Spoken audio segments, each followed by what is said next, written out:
Assalamualaikum warahmatullahi wabarakatuh.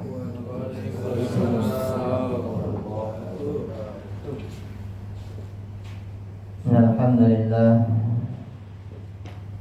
nahmaduhu wa nasta'inuhu wa nastaghfiruh wa na'udzu billahi min shururi anfusina wa sayyiati a'malina. Man yahdihillahu fala mudilla lahu wa man yudlil fala hadiya lahu.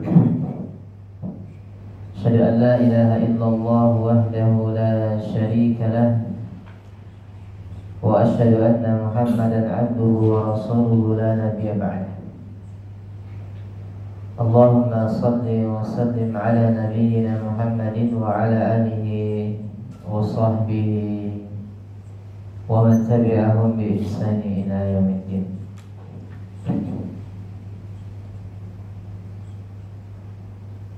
Pertama dan yang paling utama, marilah senantiasa kita bersyukur kepada Allah Subhanahu wa taala atas segala nikmat yang Allah berikan kepada kita semua, hingga Allah Subhanahu wa taala masih memudahkan langkah kaki kita untuk melaksanakan ketaatan-ketaatan kepada Allah Subhanahu wa taala. Salawat dan serta salam marilah kita aturkan kepada junjungan Nabi besar Muhammad sallallahu alaihi wasallam beserta keluarga, para sahabat serta setiap umatnya yang istiqamah di dalam sunnah baginda sallallahu alaihi wasallam. Kembali kita sama-sama mempelajari hadis-hadis baginda sallallahu alaihi wasallam yang berkaitan dengan adab dan akhlak. Kita masuk kepada hadis yang kelima, yaitu tentang anjuran agar menghormati tetangga. Anjuran agar menghormati tetangga. Karena tidak mungkin atau jarang kita temukan setiap dari diri kita yang tidak memiliki tetangga. Ada di sini yang tinggal tanpa memiliki tetangga, di hutan belantara sendirian, tetangganya tidak ada manusia. Tidak ada, ya? Nah, di sini agama kita yang memiliki kesempurnaan telah membahas setiap lini dan aspek dalam kehidupan kita.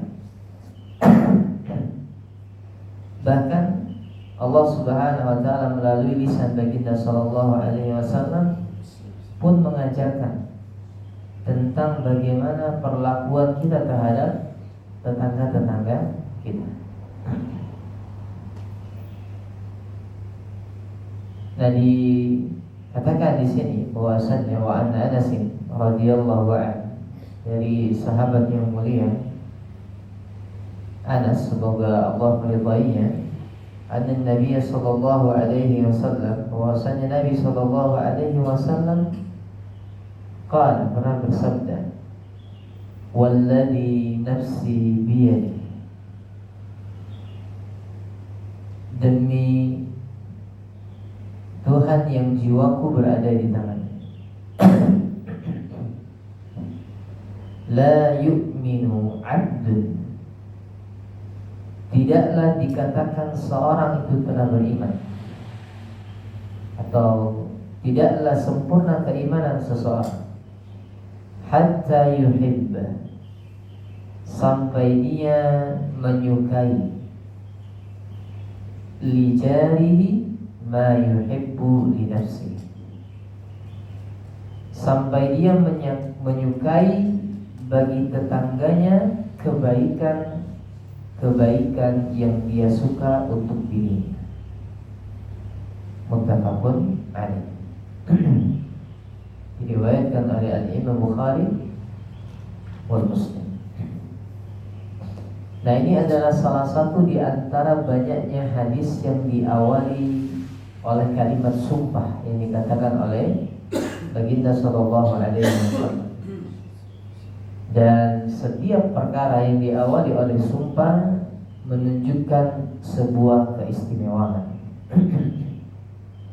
Rasulullah sallallahu alaihi wasallam mengatakan walladzi nafsi biyadihi, demi zat yang jiwaku berada di dalam genggamannya.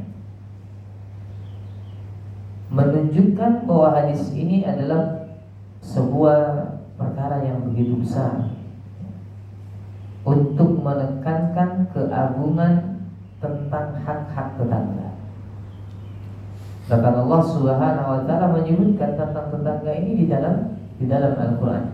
Allah Subhanahu wa taala berfirman, "Wal jaril junubi." Dan berbuat baiklah kepada tetangga. Ya, kepada tetangga kita.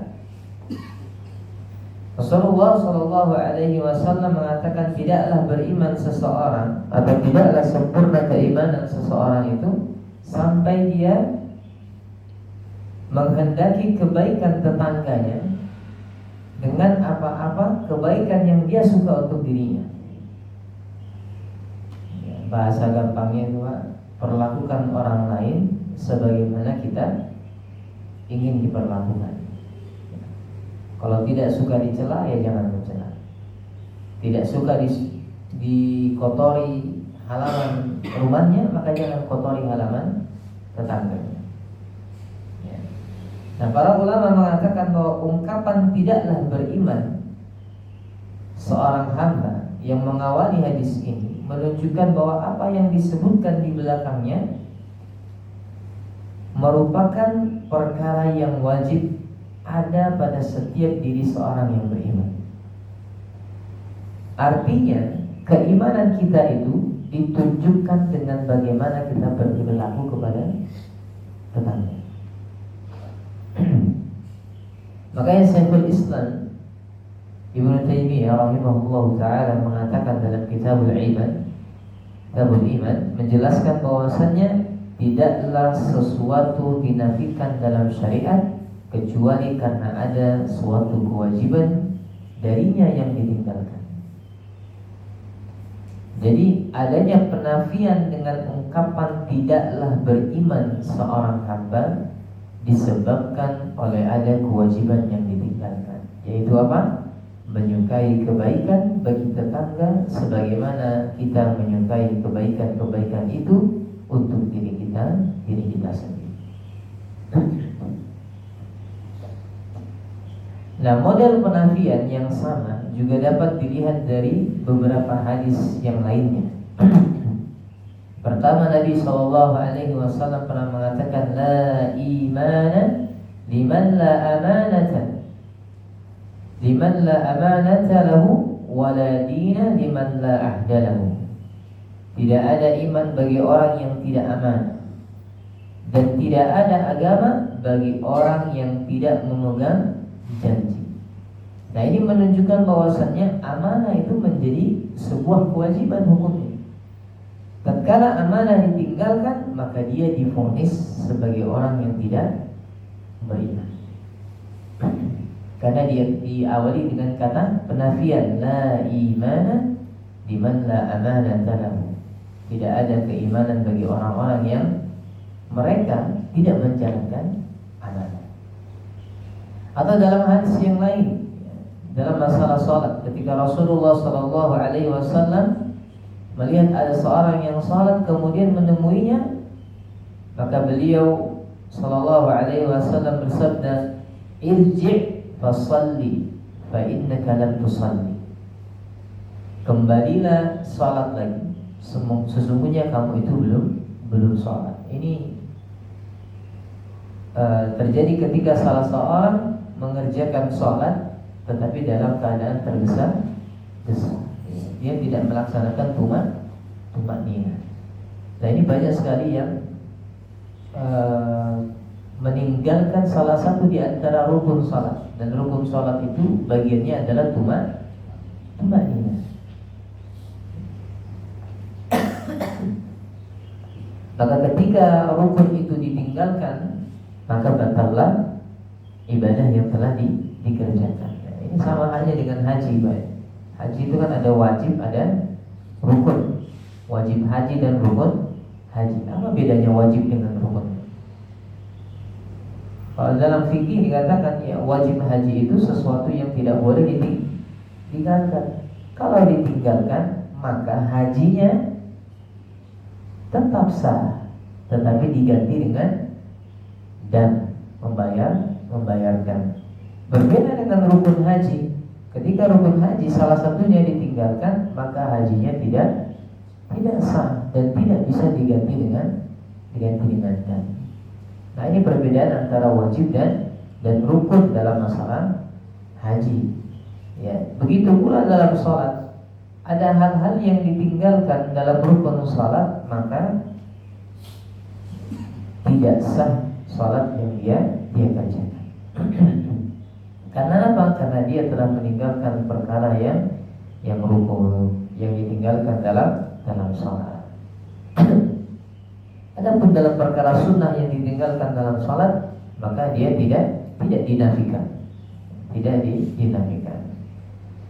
Dan demikian pula di dalam hadis ini ya, tentang perkara bagaimana memperlakukan tetangga, Rasulullah SAW mengatakan la iman, la yu'minu, tidaklah beriman seorang hamba sampai dia menghendaki menyukai bagi tetangganya kebaikan yang dia sukai untuk dirinya. Artinya ada penafian di dalamnya yang menjadi syarat seorang itu dikatakan beriman. Ketika dia memperlakukan tetangganya sebagaimana dia ingin diperlakukan. Namun ini tidak bermakna bahwasanya apa yang kita miliki harus kita berikan kepada tetangga. Ya, sebagaimana kalau kita punya mobil dua misalnya gitu ya, karena kita suka hal itu terjadi pada diri kita, ya maka kita kehendaki untuk tetangga kita. Ya, tidak begitu Pak ya. Ya, tidak serta merta mobil kita langsung kita berikan. Namun yang dimaksud hanya sekedar rasa inginnya. Sebagaimana kita punya mobil, ya, kita inginkan juga tetangga kita itu diberikan rezeki sebuah mobil.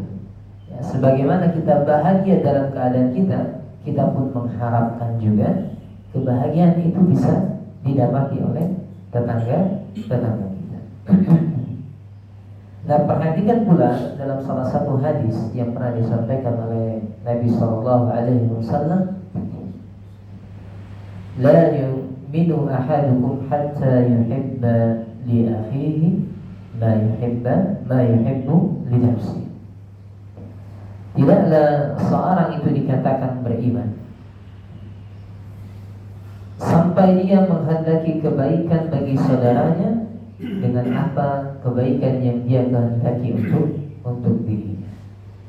Dan ternyata setelah kita telusuri beberapa hadis, ya, kita temukan banyak sekali hadis-hadis yang diawali dengan perkataan penafian keimanan seseorang.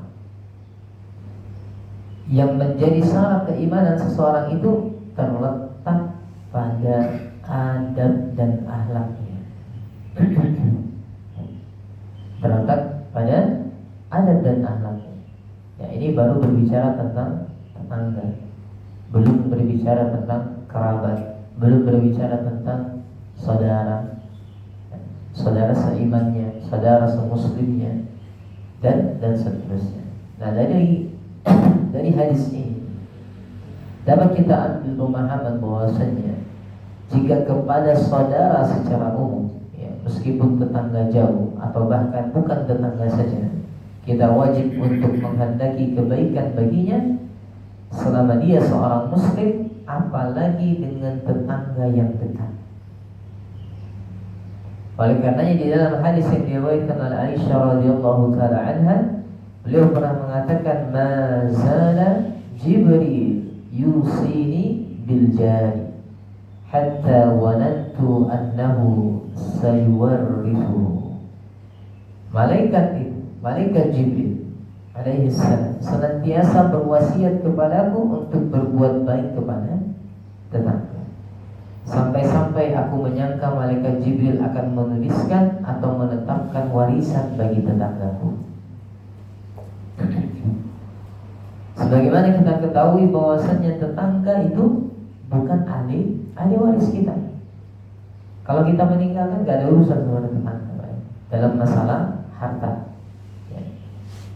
Dalam masalah harta, akan tetapi karena sedemikian seringnya malaikat Jibril mewasiatkan kepada Rasulullah SAW untuk berbuat baik kepada tetangganya, sampai-sampai Rasulullah SAW menyangka malaikat Jibril ini akan menulis bahwa tetangga akan memiliki jatah warisan dari kita. Tapi tidak, tidak terjadi hal yang demikian. Ini hanyalah berupa penekanan, takkid dari baginda sallallahu alaihi wasallam akan perhatian malaikat Jibril terhadap tetangga. Nah, hal ini juga mengisyaratkan bahwa hak-hak tetangga itu mirip dengan hak-hak kerabat, keluarga yang jauh misalnya. Karena tetangga itu diibaratkan seakan-akan menjadi seorang ahli waris. Nah, dalam hadis yang lain pula Rasulullah sallallahu alaihi wasallam bersabda, "Man kana yu'minu billahi wal yawmil akhir falyuhsin ila jari."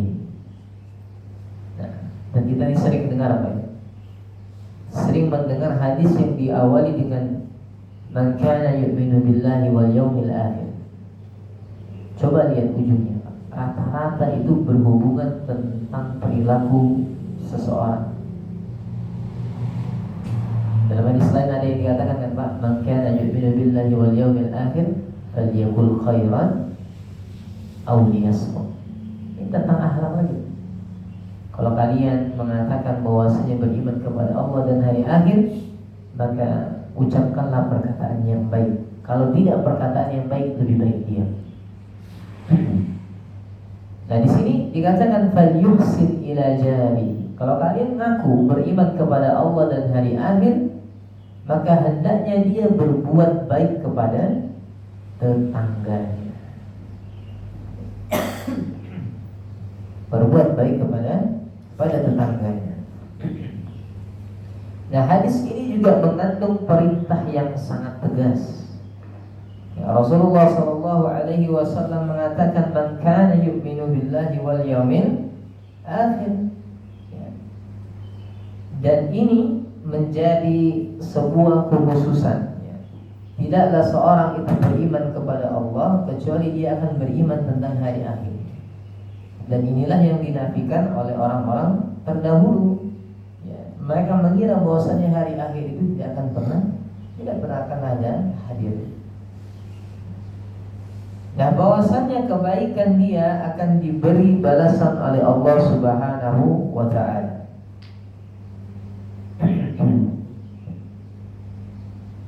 Berbuat baik kepada tetangga termasuk perkara yang mulai hilang dari kalangan kaum muslimin. Betapa banyak, jangankan berbuat baik, untuk kenal dengan tetangganya aja nggak tahu.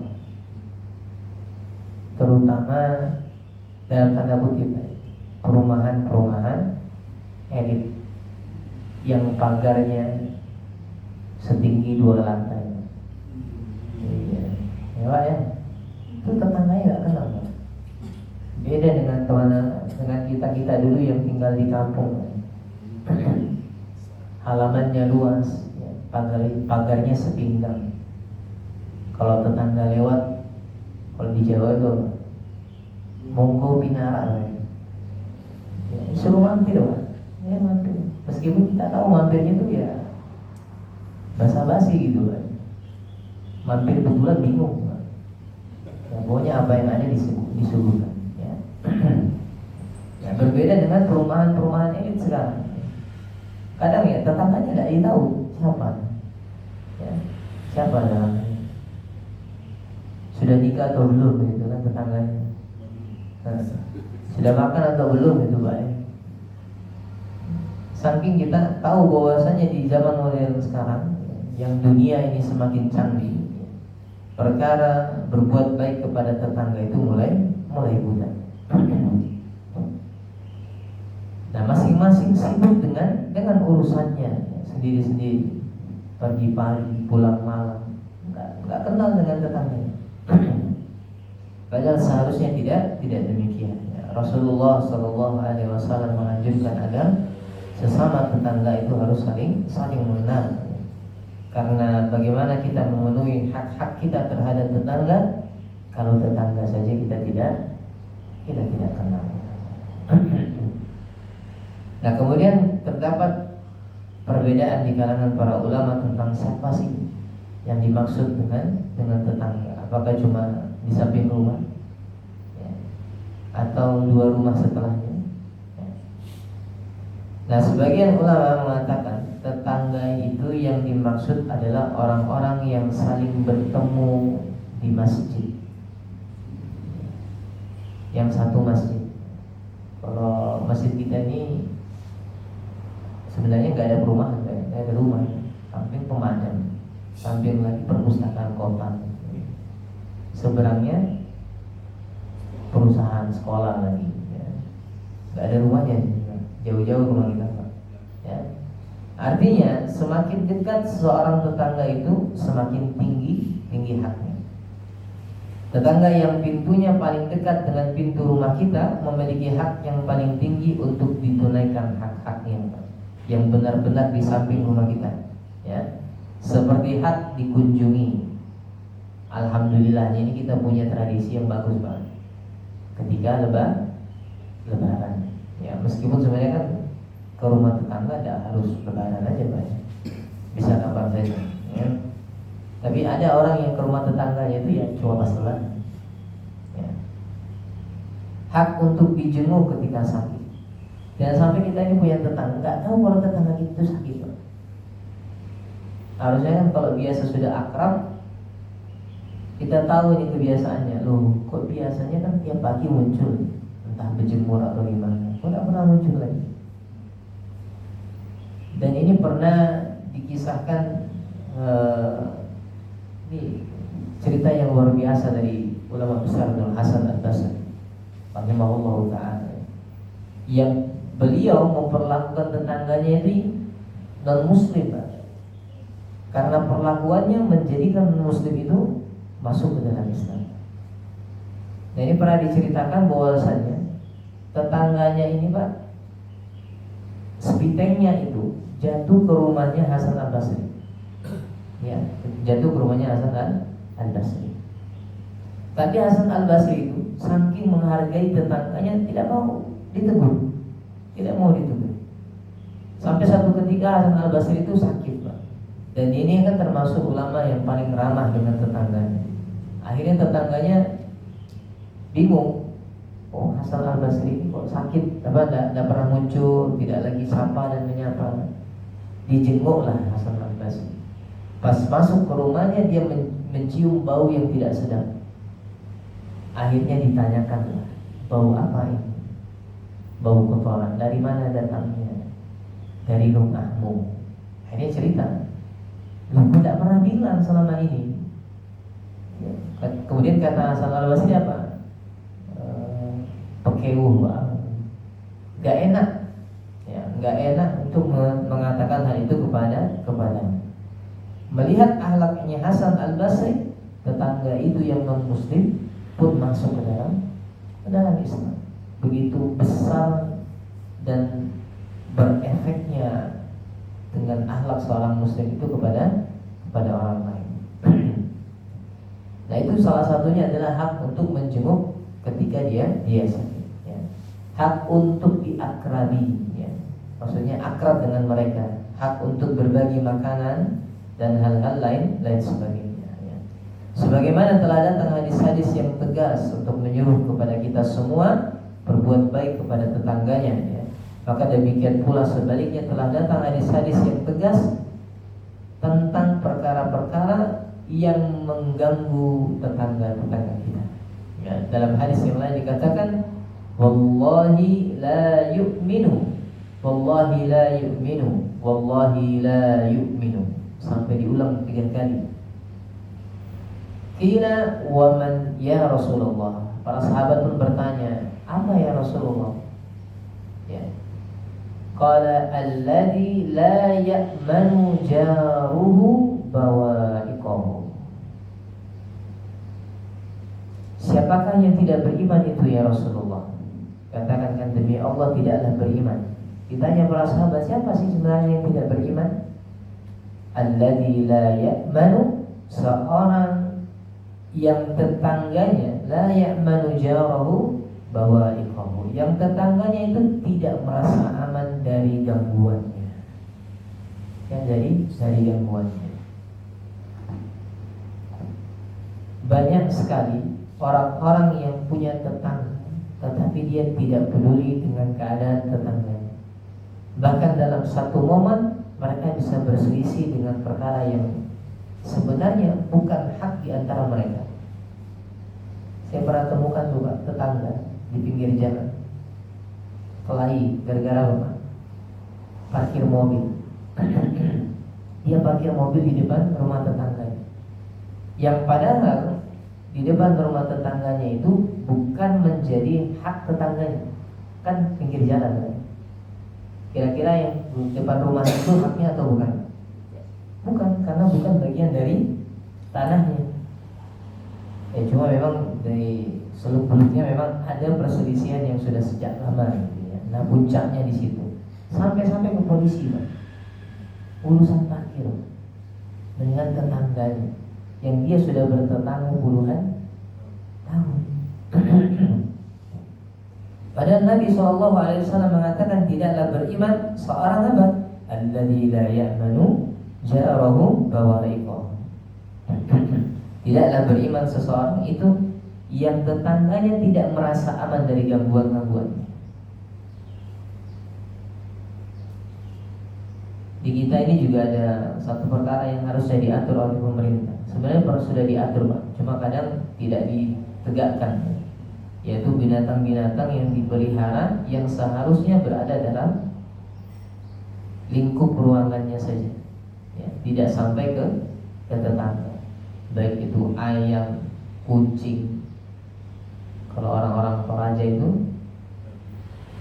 anjing, babi, ya, yang biasanya itu malah mengotori fasilitas umum maupun juga fasilitas pribadi, yang itu sebenarnya dalam tanda kutip pun mengganggu, ya, mengganggu.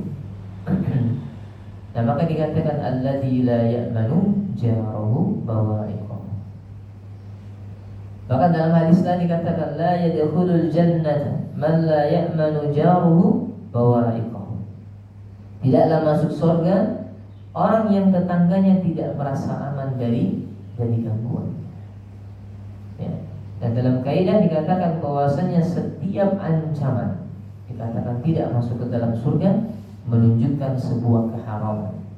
Maka mengganggu tetangga itu bagian dari hal yang dilarang secara mutlak dalam agama kita. Mungkin sampai sini dulu untuk pembahasan kita tentang kait tetangga. Tapi insyaallah kita akan lanjutkan dalam pertemuan-pertemuan berikutnya. Masih panjang berbicara tentang tetangga. Kalau bahas tetangga ya luar biasa pembahasannya dalam agama kita. Ya, dan secara detail diajarkan oleh baginda sallallahu alaihi wasallam. Nanti kita akan angkat beberapa kisah di dalam hadis yang berhubungan tentang tetangga. Ya, semoga dengan hadis-hadis itu akan membuat kita semakin bertambah keimanannya dengan memperlakukan tetangga kita dengan penuh hikmah dan kebaikan. Wallahu ta'ala a'lam bishawab. Sallallahu ala nabiyyina Muhammadin wa ala alihi washabbihi ajma'in. Wa akhiru da'wana alhamdulillahi rabbil alamin. Assalamualaikum warahmatullahi wabarakatuh.